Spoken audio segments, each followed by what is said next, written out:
जय जगन्नाथ सांग माने शुभ संध्या नमस्ते केमिति अछंती समस्ते आशा करुछि आपण माने समस्ते बहुत भलरे थिबे एवं खुशी रे थिबे मु मध्य टिके टिके भल अछि। आज पुणी एक नूतन कविता आमे ओडिया ताहले आसंतु मु पढ़ी सुनाउछि मोर से कविता।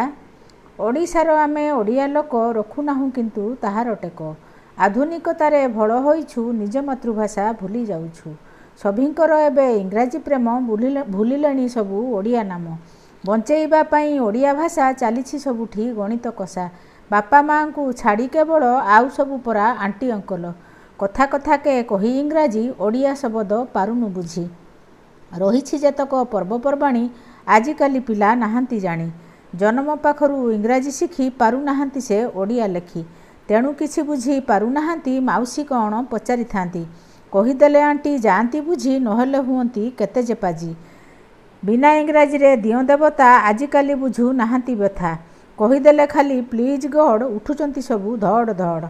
काहींकिना जुग अटे जे कली जाऊ नाहांती केही काहाकू बळी मंदिर रे नाही घंट आळती अवश्य रहिछि केणे केमिति। आळती कैसेट लगाई देई नना माने मोबाइल रे बाई गुरुजन को भी नाही प्रणाम हालो हाई कले सरिला काम। कि जुग आसी हेला रे बाबा भाविले लागुछि सतरे काबा जहाँ मु लेखिछि सत कि मिछ कहिबे निश्चय न करी पछ। भल लागे जदि मोर कविता करिबे कमेंट न करी चिंता ता सहित देबे सब्सक्राइब करी आपण मानंकु मोर गुहारी। लेखिका सुरभिराणी पुकुन रहिली नमस्कार।